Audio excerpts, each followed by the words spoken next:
السلام علیکم ناظرین، کیا آپ جانتے ہیں کہ خطے میں حالات سنگین مرحلے میں پہنچ چکے ہیں۔ خطے میں ایٹمی حملے کے خطرات بہت زیادہ ہیں۔ خدا نخواستہ اگر ایٹمی ہتھیار استعمال ہوا تو حفاظتی تدابیر کیا اپنائیں گے؟ اگر اچانک آسمان میں غیر معمولی تیز روشنی چمکے اور چند لمحوں بعد زمین لرزنے لگے تو یاد رکھیں، گھبراہٹ نہیں، فوری اور درست عمل جان بچا سکتا ہے۔ جوہری دھماکے ایک لمحے کا واقعہ نہیں، یہ کئی مراحل پر مشتمل خطرہ ہے اور ہر مرحلے میں تیاری اور سمجھداری ضروری ہے۔ پہلا مرحلہ یہ ہے شدید چمکیں۔ لیکن شدید چمک، جب آپ لوگ روشنی دیکھیں بہت زیادہ چمکیلی، تو چمک آنکھ کو عارضی یا مستقل نقصان پہنچا سکتی ہے، جل سکتی ہے۔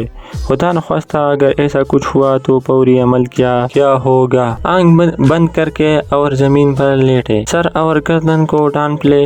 دوسری مرحلہ یہ ہے کہ صدماتی لہر چند منٹ بعد دباؤ کئی شدید لہراتی ہے اور شیشے توڑ دیتی ہے، کمزور ڈھانچے گرا سکتی ہے۔ فوری طور پر مضبوط عمارتوں میں داخل ہو جاؤ اور کنکریٹ یا زیر زمین جگہ سب سے بہتر ہے۔ جتنا اندرونی حصہ اتنا زیادہ تحفظ دیتا ہے۔ تیسرا اور سب سے اہم مرحلہ ریڈیشن اور غبار۔ دھماکے کے بعد گھنٹوں تک ریڈیشن ذرات فضا میں رہ سکتے ہیں اور یہی سب سے زیادہ خطرناک مرحلہ ہوتا ہے۔ یاد رکھیں، پہلے 24 گھنٹے سب سے اہم ہوتی ہے۔ اسی دوران ریڈیشن کی شدت سب سے زیادہ ہوتی ہے۔ عمارت میں داخل ہو کر تمام دروازے اور کھڑکیاں بند کر کے اگر ممکن ہو تو عمارت کے بیچ والے کمرے یا تہخانے میں جائے۔ اگر باہر تھے کپڑے بدلے، انہیں بند تھیلے میں رکھ کے صابن اور پانی سے اچھی طرح غسل کرے، ناک اور کان میں بھی دھولے، صاف کپڑے پہنے۔ پہلے سے تیاری کیسے کرے لگے؟ جب یہ حملہ نہیں ہوئی ہے تو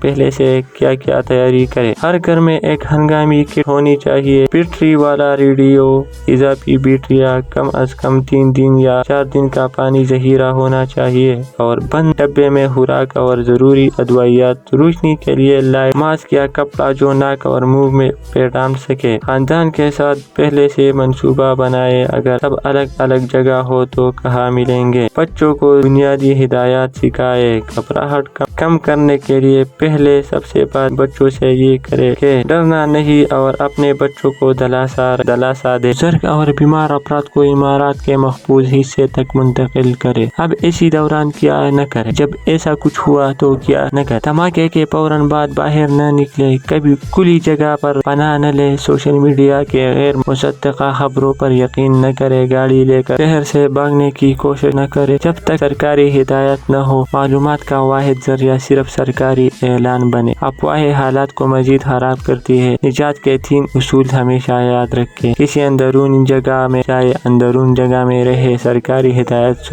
سنتے رہے اور اسی وقت کا سب سے بڑی طاقت اسلحہ نہیں بلکہ علم ہے۔ اور حالات جیسے بھی ہو، آرام سے سکون سے رہو اور اسی وقت کوئی فیصلہ کرتے ہو تو صحیح فیصلہ کرنا لازم ہوتا ہے۔ دوستو، اگر آپ کو یہ معلوماتی ویڈیو پسند آئی ہو تو میرا چینل سبسکرائب کرنا نہ بھولیے گا اور مزید دلچسپ اور معلوماتی ویڈیوز کے لیے ہمارے چینل سے جڑے رہیں اور ویڈیو کو دوسروں تک پہنچانا۔ اللہ حافظ۔